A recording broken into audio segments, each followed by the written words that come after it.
From Learfield on the Mustangs Sports Network, this is the Pony Express Show with head coach Rhett Lashley, presented by SMU Cox School of Business, your ally for life. Visit coxgrad.com to learn more.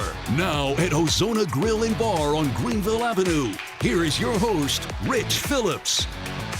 Hey, good evening. Welcome into week number 2 of the Pony Express Show with Rhett Lashley. We will have the head coach of the Mustangs coming up here shortly after the Mustangs win their season opener last Saturday night, 29-24 at Nevada. But as we do each week on the show, and you watch us here on Facebook or join us here at Ozona Grill and Bar, we always have a guest in the first segment. And this week, let's welcome up SMU quarterbacks coach De'Eric King. Thank you. Excited to be here. Good to have you here. Second year on the staff for you this year. First year as the quarterbacks coach. You were an analyst most of last season until I think officially the bowl game. You were the quarterbacks coach. What was your role like last year as an analyst with this group? Yeah, I was working with Coach Likens and the receivers and kind of just helping the offense. A lot of behind-the-scenes work.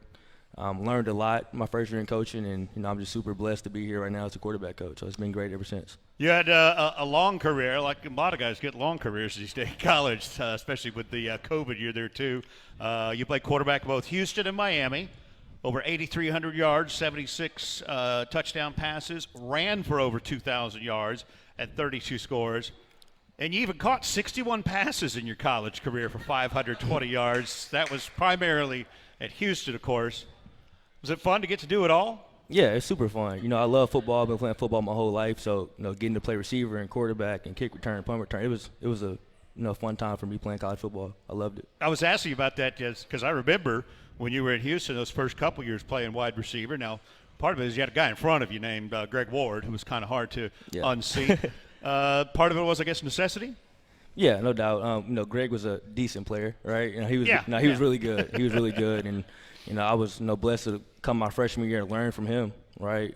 Seeing how he worked, and my freshman year, a lot of guys got hurt, so I kind of had to go play receiver and try to help my team win, and so that's what I did. You played quarterback in high school. Did you play much receiver or anything else growing up? No, sir. First time playing receiver was in college. So really? I played quarterback till I was 4 years old, and that's all I played. How hard was it to learn that at the college level like that?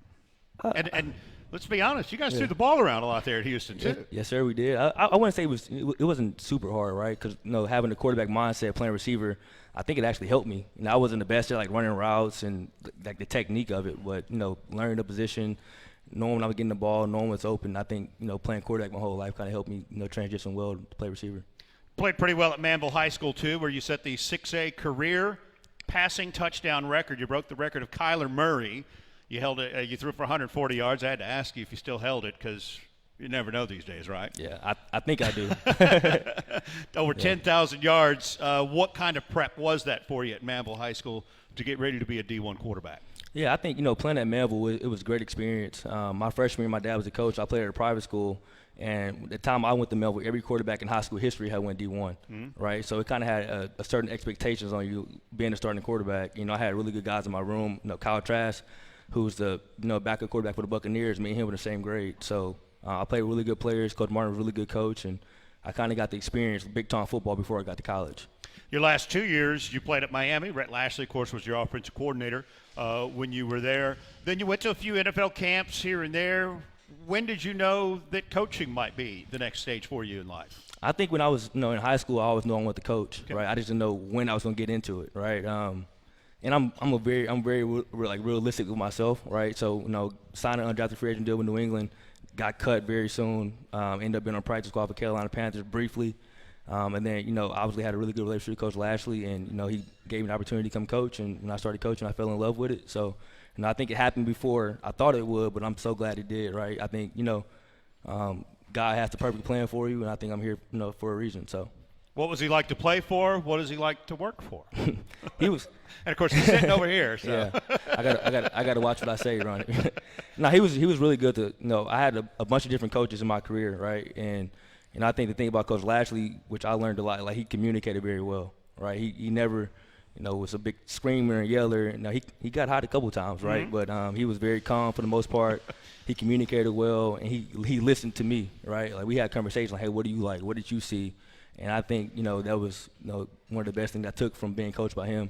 And, working for him, he's awesome, right? He's I think coming to work every day is great because of the people you work with, and we have a great leader and all the coaches on our staff and support staff and everybody in the building. It's just a family environment, so I love coming to work every day.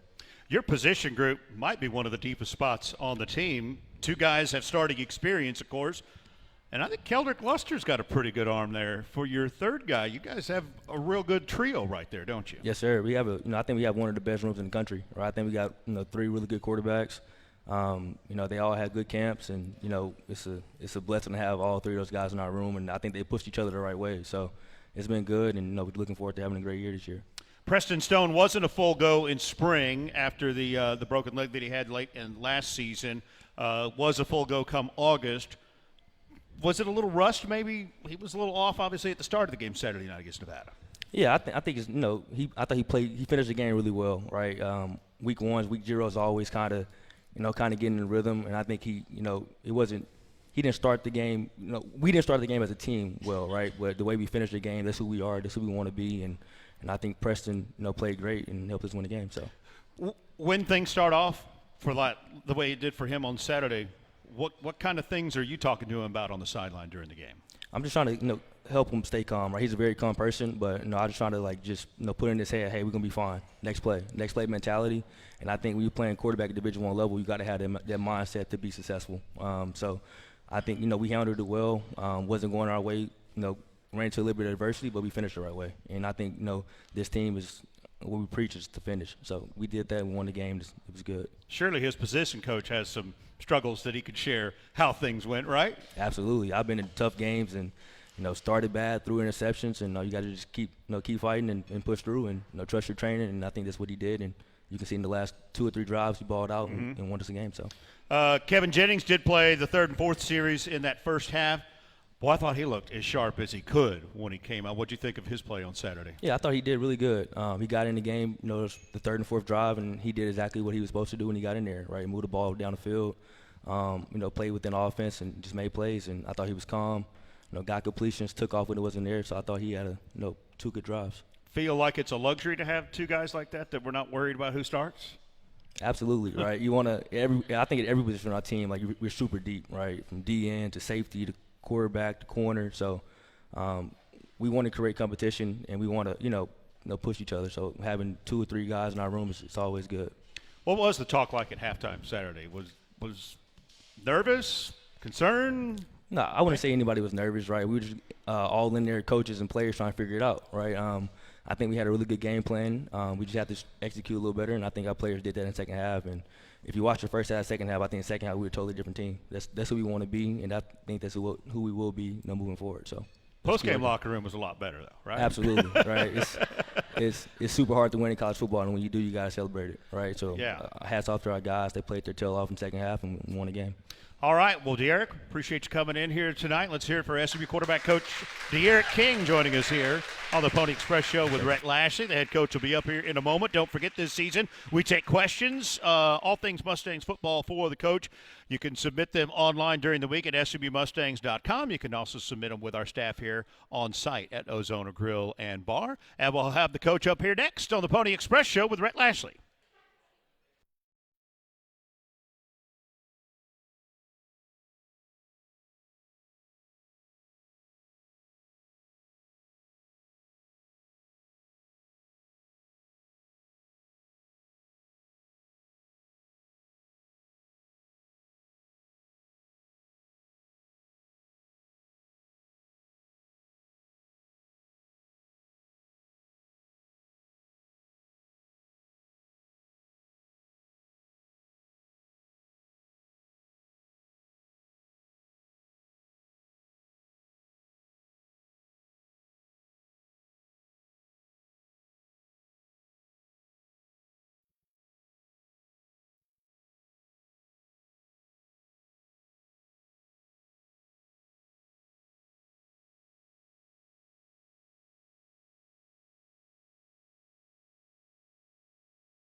Welcome back here to the Pony Express Show with Rhett Lashley. I am Rich Phillips here at Ozona Grill and Bar. We do the show here every Wednesday night, 7 o'clock during the football season, except, not next Wednesday night, because next week we've got a short week with a Friday game, so no show next week. Our next one will be 2 weeks from tonight, so be sure you join us then. Also, thanks to those who join us here on the SMU Mustangs Facebook page. This week, a Saturday night game, Houston Christian at Ford Stadium, 7 o'clock kickoff. It is on 96.7 and 1310 The Ticket, as well as on the ACC Network stream, which you can find on ESPN+, so be sure and check us out there. And let's welcome in the head coach of the Mustangs, Rhett Lashley. How are you? I'm good. Season's off and going, and it's always good to be 1-0, no matter how it happens. And so we're excited to be back home in Ford Stadium, front of our fans, in the brand new Gary Weber end zone complex that we moved into this week. And so it's going to be kind of different coming out of the other side of the field and stretching on that end. It is. But how about Derek King? And Sam Hollander's here as well. Those guys work really well together, a lot in the quarterback room. And obviously Sam's and I have worked together for a long time. Those guys do a great job. And, what I remember most about Derek is just, one, what a player he was at Houston. And I remember the 2 years I was here as offense coordinator. I mean, our first year wasn't great, and we had to play them at our place, and they were like 7-1. He was like a Heisman candidate and all that, and just to remind him we beat him. Right. And then not many people did. No.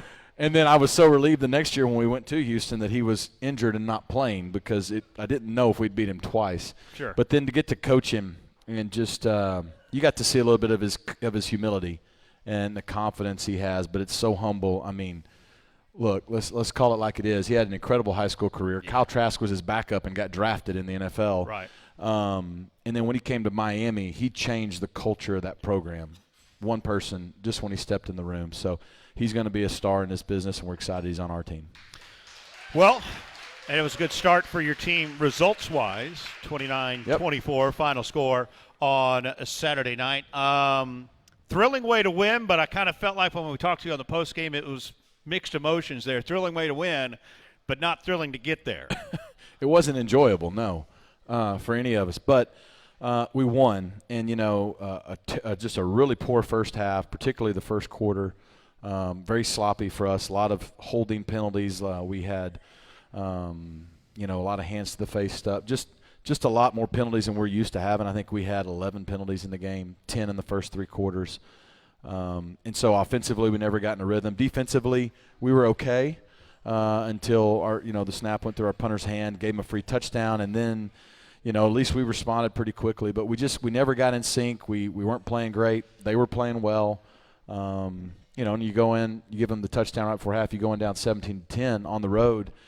You tell your guys, look, we're going to face adversity this year. How we respond is going to determine how our season goes. And, look, we knew Nevada had a chance to be a good team. That 40-plus transfers, I mean, that's not the same team that was there a year ago with a different coach. I mean, they reminded me of a lot of teams we played in the American Conference last year. They're going to win ball games. But, to be down 7 at half and then the way things went, I think we played much better in the second half. We were about to take control of the game. Had a penalty not go our way, and next thing you know, they eat up 8 minutes of the clock, and you're down 11. Now it's starting to get tense and tight, and for our guys to have the poise to do what they did, things didn't go the way any of us scripted for three quarters, and then to win 16-0 in the fourth quarter, outgain them 250 yards, only have one penalty. Like, we showed Mustang football and what we're about. We're just going to have to show it for 4 quarters from now on. Well, let's look at the fourth quarter first. Please. First drive, you're pinned at the 2 to begin the quarter. Got a little room with a couple runs by L.J. Johnson. And then I think this play kind of got overlooked because of the winning touchdown. But the 49-yarder to R.J. Maryland, and if it's not for an ankle tackle, it's a lot more than 49 yards. Yeah. And pinpoint throw, too, by Preston. Can't score the second one if you don't score the first one. Absolutely. That's what was crazy. Like I said, I think we came out well. We had a good drive going. We had one bust on third down. We ran it because we were going to go for it on fourth down, to be honest with you, and we went backwards. So we kicked it 17-13. And then things went against us again. But to your point, I think it was a little over 10 minutes ago. We're on our own 2-yard line. It was kind of cool. Our coaching staff was phenomenal on the sidelines. Our kids were relaxed at that point, more even than they were earlier when we weren't playing as well. And, we just reminded them we had our first scrimmage in the Saturday of fall camp, and we at the end we just put the ball on the -2 yard line. It's called backed up, and you just try to get different scenarios throughout the camp, and we just here we go play ball, and our team went down the field on a 98-yard touchdown drive. Okay, and the cool thing is the second or third play of that drive, Preston hit Matt Hibner, not RJ, on a slot fade back shoulder for like a 30-yard gain, and we went down and scored. So we're sitting there in the TV timeout where all the fans at home were definitely not nervous at all. No, and neither were the radio announcers. We were relaxed. We had it in the bag and knew exactly what we were doing. Yeah. And you know, we said, hey, guys, you remember that 98-yard drive? And they're, yeah, I said, hey, we're going to need that right now. And, no, we said that's what we're going to do. We're going to go down and score. We're going to go for 2 when we score because we were down 11. After that, we're going to get a stop. We're going to go win the game. And credit the guys with believing it and doing it. And like I said, you don't get to pick when the adversity comes, but how you respond is important. And we're going to be in a lot of close games the rest of this year. And in the back of our minds, we know we can do it when that happens. I really love the last 3 plays of that drive because you're at the 32 and you run all 3 plays. And I thought we saw a lot of what's to come from Brashard Smith on that possession because it's not just his speed. He was a tough runner inside too. He was. And, you know, again, we never got in a rhythm in the first half, and then we got behind, had to throw it more. We ran for about 140 yards. They take 30 or 40 off for the punt deal. But, like, we didn't run it great. Yeah. But, you know, that drive showed you, like I said, those last 10 minutes was SMU football, offensively, defensively. Yeah, we were throwing it, but I think it was 3rd and 1 at the 33, and we run it three straight times, and we're in the end zone. That's an attitude. Brashard with some great runs, great blocking. I mean, he walks into the end zone from like the 3 or the 4. That's pretty good by your line. And I think that attitude and that mentality really obviously sparked our sidelines. We end up getting the backed up, getting the safety, and here you go. Brashard winds up on the day with 141 all-purpose yards because he also had a big kickoff return for you. Well, you know, that's what he came here. I mean, we knew him from his freshman year at Miami, so we knew all the other things we thought he could do. But when he came here, that's what he gets all his pub for because he's preseason ACC first-team kick returner because he's good at it. And so, I mean, Junior had one too, though. We started at the 50 twice. Mm-hmm. And so, you know, I think that's going to be a weapon for us this year. Now you'll start to see if we continue to do a good job. Are people going to kick to him or not? But, you know, that's a problem when you have somebody back there like that. Well, after Brashard's touchdown and the 2-point conversions made even easier because they had a penalty. Yep. And then they made things easier by fair catch on a kickoff that was muffed. And so it's right where he covers it at the 2.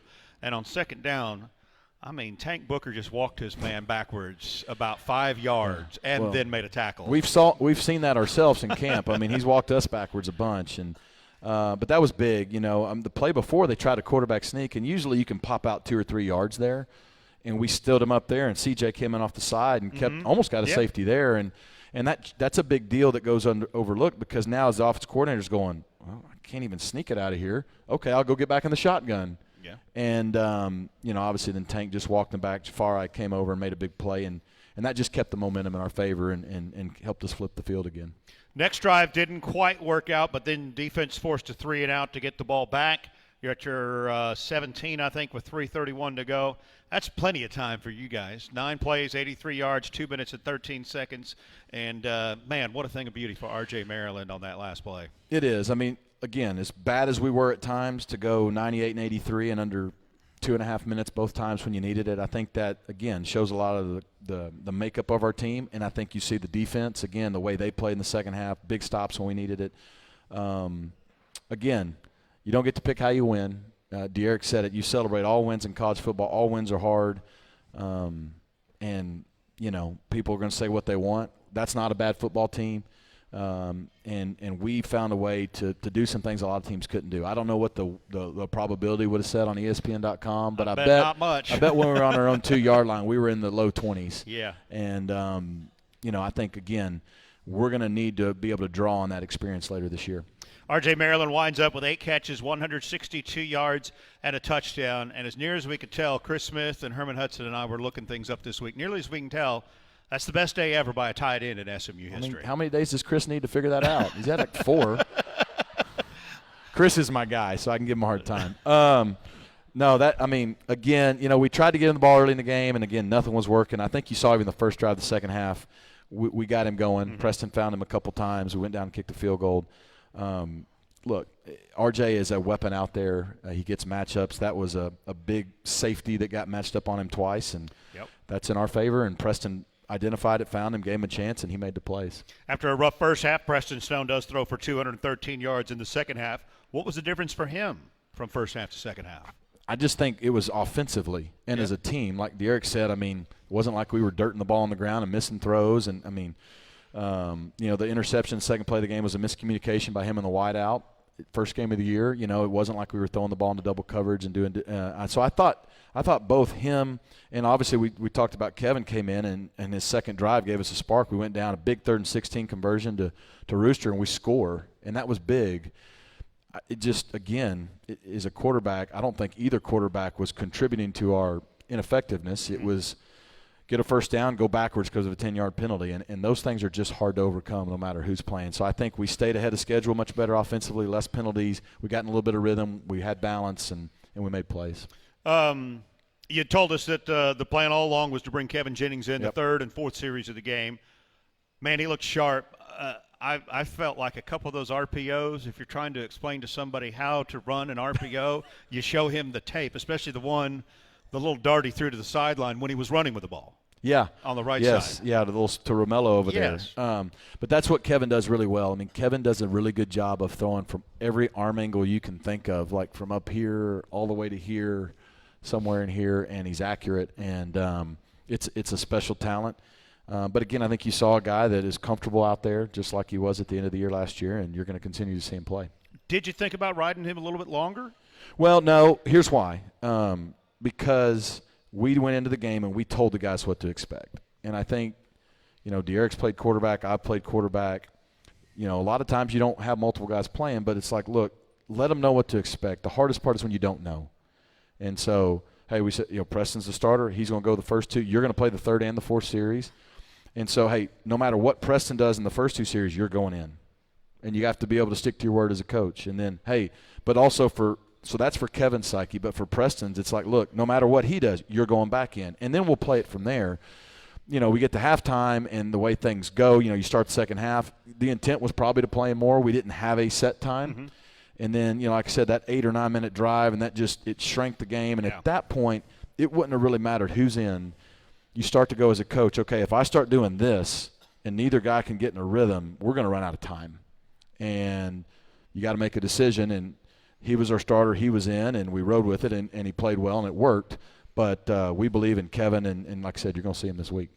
We'll talk a little bit more about this game here in a moment on the show. Also, we need to talk about a couple former Mustangs with some good news for them this week. This is the Pony Express Show with Rhett Lashley. It's Wednesday night, 7 o'clock here at Ozona Grill and Bar and on the SMU Mustangs Facebook page. College football is back. Simplify your tailgate planning and upgrade your game day at the biggest SMU games this season. Full-service tailgates are selling fast. Contact Revel XP at 214-935-1683 or at revelxp.com for more information. This Saturday night, it is a 7 o'clock kick for SMU and Houston Christian. Reminder, next week is a Friday night game, and it's at 6 o'clock against BYU. And also of note, that conference opener that's right at 1 month away from today, the 28th of September against Florida State, single game, and the mini plan tickets are sold out for that game. There's just a few hundred season tickets remaining. That's the only way, if you don't have tickets already, to get in to see SMU and Florida State. Yeah, say that again. There's only a few hundred season tickets left. That's it. That's a big deal. That's it. That's pretty cool. So 214-SMU game or SMUMustangs.com. Hey, we had a couple guys make the league this week. One of them, he's made a lot of notice the last couple weeks. Baby Bison, Elijah Chapman, who undrafted, and let's be honest, undersized, okay? Yeah. How many guys under 6 feet play defensive line in the NFL ever? Not many. Not many. The only one that really comes to mind that's been really successful is Aaron Donald. Yeah. He's going to be a Hall of Famer. And him and Elijah aren't that different when you start talking about their stature. And that's really cool. I mean, go ahead. Your tweet today, you said, no one at SMU football is surprised.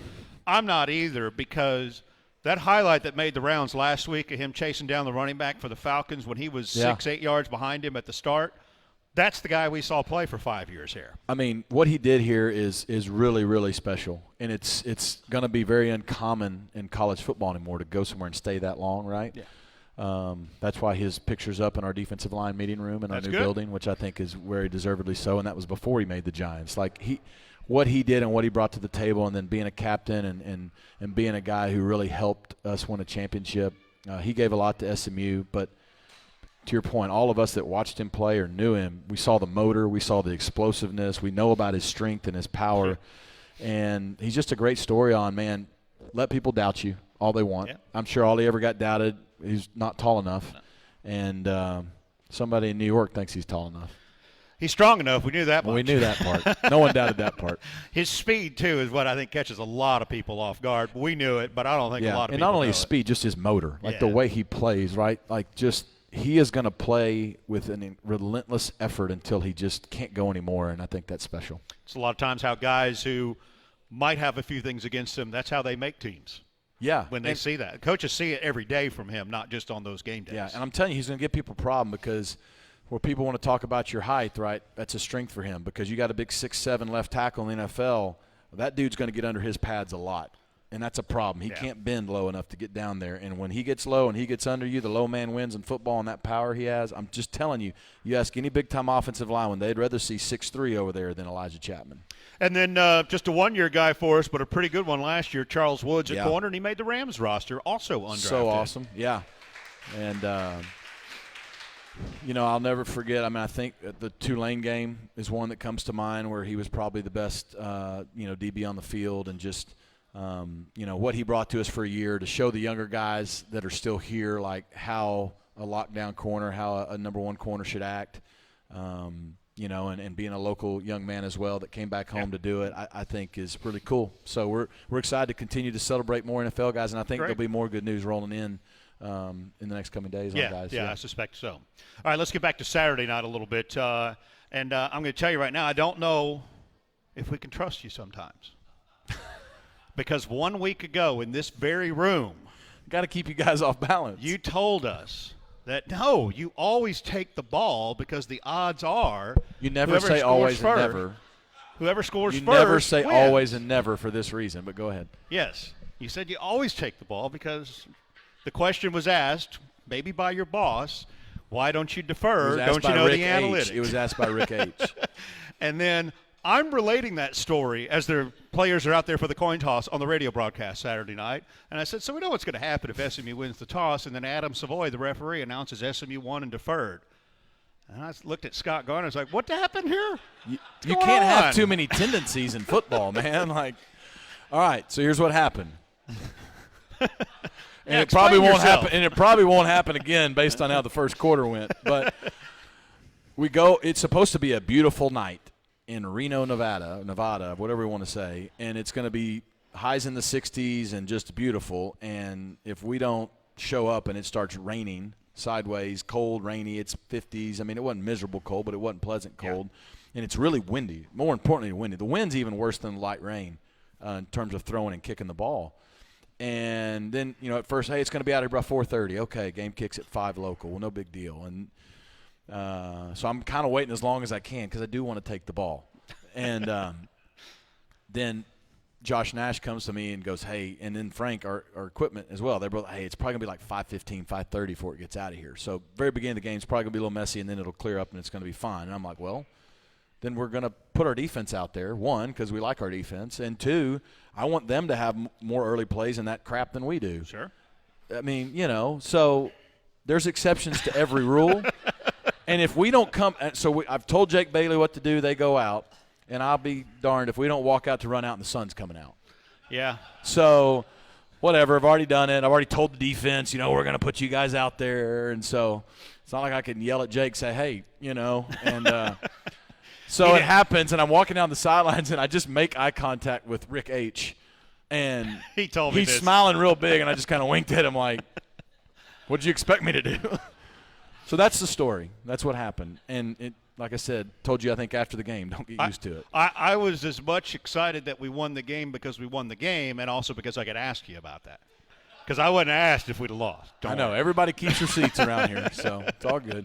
So, all right, well, just keeping us on our toes is what you're doing. There you go.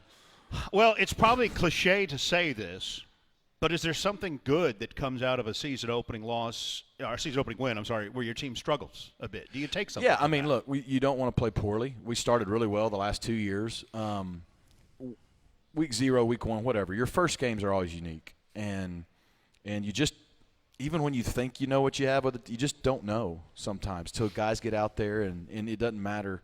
And then you go on the road and, it's an unknown team. We don't have a lot of film on them. They got personnel-wise, we don't even really – they got guys from West Virginia and Texas and Wisconsin and they got plenty on us. We are who we are. And so there's just a lot of things. And what you don't like is the penalties. That's what we can't have. And again – there were 2 that were undisciplined. In both cases, we got to put ourselves in better shape. In neither case did we instigate it, but in both cases we put ourselves in a position one time to be, offset, and the other time to really hurt our team, whether we believe it happened or not. Right. It hurt our team, and we can't do that, and we can't have a false start, and we can't have those kind of things, and because we showed it's impossible to play good football that way. So that part is never good. It does happen a lot in first and second games of the year, but it doesn't matter. That's not who we are or who we want to be. But, yeah, I mean, winning is hard.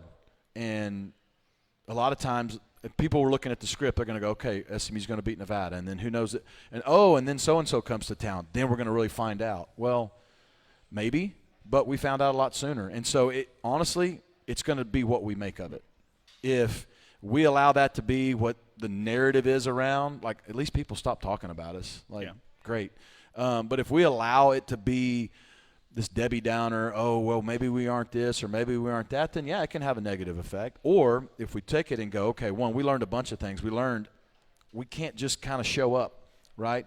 Everything matters. The details matters. The focus level matters. The little things matters. But also, this is what we're made of, and this is what we have. Because I'm telling you, yes, I've had plenty of teams I've been on that won championships or had really good years that won some ugly games early, and so nobody really thought about them, but somewhere later in the year they started clicking, and they got in some big games, and they were able to draw back on those experiences, and it helped them. So, and I think this group will be that kind of group. You mentioned the penalties. It was 11 for 125 yards. Last year, you averaged 4.6 per game and 41 yards, and the year before, 4.3 per game and 42 yards.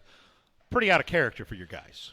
I want to hope so. It has been since I've been here, and it has to be if we want to be what we want to be. Now, they had 11 on both teams. That's a lot of flags. Yeah, it is. So who knows? I mean, we've got over these next couple of weeks, if we want to improve, we got to show that that's not who we are and who we're going to be. And penalties are going to happen. That's okay. I mean, it's kind of funny. There's a study. Sometimes the teams that are the least penalized don't win the most games, believe it or not. There's teams that play really good defense that have 8, 9 penalties a game. But what kind of penalties are there? And some of the ones we had are just unacceptable. Sure.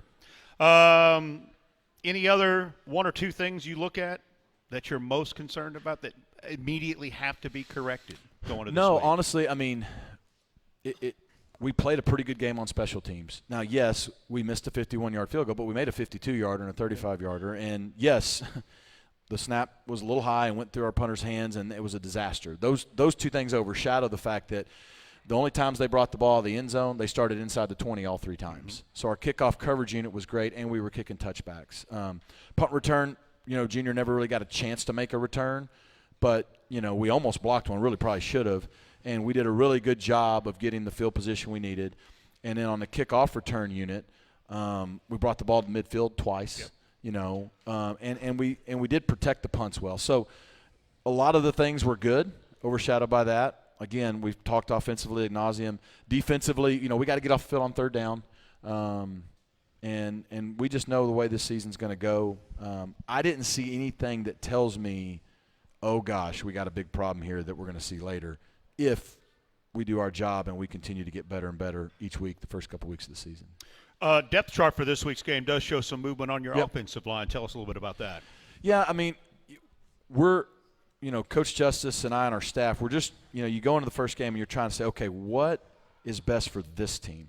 What gives us the best chance to put the best 5 guys out there or potentially have the best rotation of 6, 7, 8 guys? I feel like we got, Andrew Chambly's close to being back. Okay. So I feel like we're going to have, 8 core guys when you talk about PJ and Savion and Logan and Jakai and J.O. and Nate and Ben and Andrew. I think we got 8 experienced guys that we can play with and win with. You always want to have at least 3 tackles, 3 guards, and 2 centers. We have that. Now, sometimes it's a matter of, we believe that if J.O. stayed at center, J.O. would continue to get better at center, and I think by middle of the season he'd be a really good center. And he did okay for his first game. Like, there were no bad snaps or busts or all that. But you start looking, okay, how do we get our best 5 on the field doing what they do best to help the unit, and then give them some time to get some continuity? And, one of our concerns was potentially right tackle. I thought Nate Anderson went out there and did a fantastic job playing right tackle when he's been playing a lot of guard and center in college. But the reality of it is Justin Osborne is one of our best 2 tackles on our roster. And Jakai Clark has started over 40 games in college football with over half of them being at center. Right. And so now you got PJ and you got Justin at tackle. You got Jakai at center where it's natural and he's done it a lot. Logan Parr is back. We're going to move him over to the right side. He can do either one. And it allows us to get Savion on the field. It allows Nate to play some at guard. Ben, who played the other night on the 2-game winning drives. Yep. And I just think it puts our guys in a great position to do what they do best, but also gel as the best unit we can form with this year's team. Do you think it'll stay there, or is it still – I do. I feel good about it. Chambly will mix in then? He'll be at tackle. And, again, you got to have 3. And so between J.O., him, and PJ, he could play either tackle spot. And, like I said, I'm optimistic he'll be available this week. What that looks like, I don't know. But that's just promising that he's I think when it first happened, we thought, TCU Florida State was probably the target, and now it's happened a little quicker, so that's good. This is the Pony Express Show with Rhett Lashley. We're here Wednesday night, 7 o'clock at Ozona Grill and Bar. Not next week, though, because of the short week. Come see us again in 2 weeks here at Ozona talking SMU football and on the SMU Mustangs Facebook page. Time now for our Ask the Coach feature. It's brought to you by the SMU Cox School of Business. Preview the SMU Cox School of Business MBA, Specialized Masters, and Graduate Certificate programs at Super Saturday on September 7th. Learn more about our top-rated programs, hear from current students, and tour the campus and our new facilities in the David B. Miller Business Quadrangle. Register at smu.edu/Cox/Super. This week, by the way, it is SMU at Houston Christian, Saturday night, 7 o'clock at Ford Stadium. First one up here. With the loss of Tyler Levine, what is your plan on power rushing situations? Tyler Levine was at practice today. It was great to see him. And we did our goal line stuff at the end, and he said it really depressed him because when we went to it, he almost ran in, but he didn't have any pads on. That doesn't matter. But he did get to work out in the new facility. He loved it. He can run without pads. He'd be fine. He can, and I would let him. But, I think you saw L.J. Johnson is a good big downhill back. And, he ran the first touchdown in for us. He ran in the 2-point conversion. He had some good downhill runs for us. And I think he does a nice job of that. You got guys like Stone Eby, and now we got more depth at tight end with people like Matthew Hibner, who I think brings some physicality. And, sometimes we bring an extra O-lineman too. So, I think we've got some good options. We may not have Tyler, but we got some guys who I think can run it in. Next up on Ask the Coach, was there any added pressure walking onto the field last weekend for the first time as an ACC team? No. I didn't look at it that way until midway through the third quarter. And I'd be lying and unhuman if I didn't tell you I thought when they went up 24-13, this is not – you don't need to lose the first game in the ACC as an ACC team. And so at that point, then there was a lot of added pressure, and maybe that's what we needed. But no, like we said, there's so much hype behind it. We don't play an ACC game for a month. We've still got 3 more tough games ahead of us. We are representing the ACC, and we're proud of that. But we got a little bit of business to tend to before then. Well, this week you're tied for first in the league, and the team that was picked to win it all is sitting in 17th place. Well, we're tied for first. Georgia Tech's first, right? They're 1-0. Well, so, I guess so. I got to keep you on your toes. You do it to me. So we're tied for second then. How's that? There we go. And then there's somebody in 17th. So. I'm worried about Houston Christian.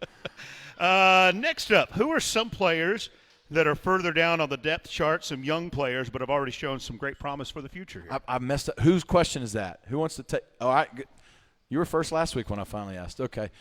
Some young players. The question is young players that we'll see this year. That are further down the depth chart but have already shown you some great promise for the future. Okay. Yeah, it's a great – I think when you start on the offensive side, we've talked about Keldrick Luster a lot, but, I think he stands out as a guy who I mean, if we didn't have two quarterbacks like Preston and Kevin, you'd be talking about him in the mix right now. Mm-hmm. And if he has to go in a game, we feel very, very confident in him. So I'm excited about him. I think Derek McFall, a year from now, once he's had a year in the weight room and in college, I like his vision. He's got great hands. Like, I think he's going to bring some things to the table. A guy we know of, Adam Moore, call him Man. I think he's just a redshirt freshman, but we've seen him. I think he's got a lot of promise. We got some good young linemen. I think Graham Uter's got a chance to be a really good center. And then, we've got on defense, I'm trying to think, I think Brandon Booker at linebacker has a chance to be a really special player for us. I think Speedy Nettles at corner is a guy that, those are guys that are on teams now, special teams, that there's usually a handful of freshmen every year that maybe don't start early in the year or even play hardly at all, but then somewhere middle into the year they're in the rotation or potentially even starting. And I think those are some guys just off the top of my head that really stand out. Next one here. Before I ask it, I will ask you, same plan at quarterback this week? Yeah, it's not as big a secret. So, Preston's going to start. Kevin's going to play early just like last week, and we'll go from there. But hopefully they both play well and play a lot. The fan question is, how long do you plan to continue to do that? As long as we're winning and we think it's what's going to help us win the most. It's funny the way our game works, and I don't have a problem with it, but no one asks why you play two running backs. True. No one asks why you play 5 or 6 receivers or 6 or 7 O-linemen or 4 tight ends or et cetera on defense, because quarterback's one of the coolest positions in all sports, right? And it's the one that all the attention goes to. We got 2 quarterbacks that are winners, and we believe in them, and that can be a challenge. It's unique. It's hard to find 2 young men who can handle it. We're taking it one week at a time, and each week we're going to do what gives us the best chance to win. But as long as they're both playing well, and I think everybody saw Kevin go in and play really well. That was on a touchdown drive.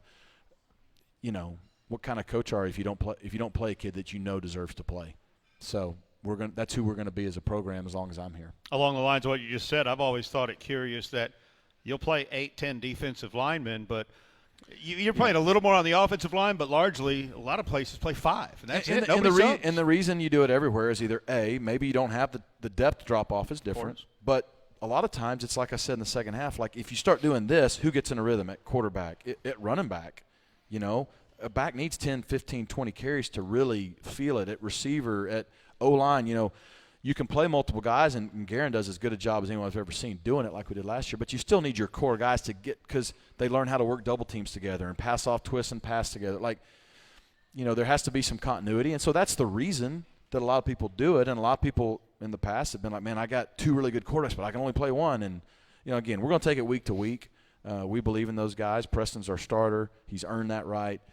Kevin has played really well, so he's earned the right to play, and we're going to do that, and we're going to – each week we're going to do anything and everything we can to win that game, whatever that means. A lot of times they say if you've got 2 quarterbacks, you have none. But when you have 2 quarterbacks who could play, it's a different story, for sure. And I'm going to quote the great Tim McGraw to you and say, who are they? Who are they? They? I don't know. I don't know. Random people? How's that? They say it, but, they aren't football experts. You know what I mean? So, who are they? Maybe they are. Maybe they think they are. Who are they? I don't know. They're just out there somewhere. Out there. They're online is what they are, and they're making comments there. Oh, gosh, great. That is our Ask the Coach segment this week. This is the Pony Express Show with Rhett Lashley, Wednesday night, 7 o'clock here at Ozona Grill and Bar. Reminder, Saturday night's game, I'll have the radio call on 96.7 and 1310 The Ticket. 6:30 is our pregame show with the kick at 7. And also we have our Pony Up pregame show, which is 2 hours before kick on the SMU Mustangs Facebook page. That'll be at 5 o'clock. If you're already out tailgating, you can come see us as well for the show. We'll be inside Armstrong Fieldhouse. And, again, we do that every week, 2 hours before kick, so 5 o'clock this Saturday evening. Time for our Meet the Enemy segment, brought to you by Ozona Grill and Bar on Greenville Avenue, with the best patio in town and happy hour from 4 to 7 every Sunday through Friday. Specials including free chips and salsa. Ozona Grill and Bar, find your comfort zone. A little difficult to scout this week because your opponent hadn't played. Houston Christian is coming off their most successful season in just a 10-year history of their program. They won 6 last year, but they have a new coach, Jason Bechtel, who was there as their offensive coordinator and quarterback coach his first D1 coaching position. Based on his previous work, I would think he'd want to throw it around a lot. But last year, while he was offensive coordinator there, they had the best rushing offense in the Southland Conference. Yeah, Jason's done a great job, even back to his days in high school and in his short time in college, both as a head coach and as an offensive coach. And so now he's both, and had a lot to do with their winning season last year. To your point, their best in school history. Then they brought in the best recruiting class in their league. Yeah. They are similar to us offensively in that they like to spread the field. They like to throw it around, but they still run it, and they have balance, to your point. So they put a lot of pressure on the defense, and I know he'll have that unit ready to go. The two quarterbacks on their depth chart, inexperienced, Cutter Stewart, love that name, by the way, a redshirt freshman. That name. Yeah. A redshirt freshman, played just one game last year, or C.J. Rogers, who he redshirted at Baylor a year, didn't play at Texas State, but Stewart threw for 11,000 yards in high school. And Rogers played with Bechtel as his offensive coordinator at Argyle High School. So we know they've got some ability at that position. Yeah, and so who knows? They may play two guys. You could see them both. Again, you don't know. They haven't played. Obviously, one of the guys has played with him all the way back to high school. You got to think there's a lot of comfort in what they do. And I think that's who we'd expect to start. But, I mean, we expect to maybe see them both.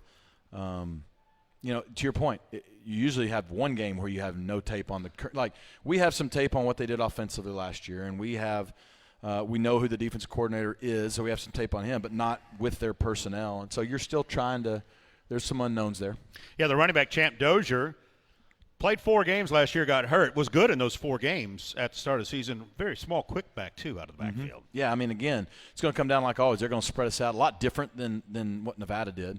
Nevada tried to shrink the game, take the clock, run the ball a lot. They hardly ever dropped back to pass, which was smart by them and didn't allow our D-line to play the game they love to play, which is go get after the quarterback. The one drive they had to do it, we got a sack. So, I think this team plays with a different style.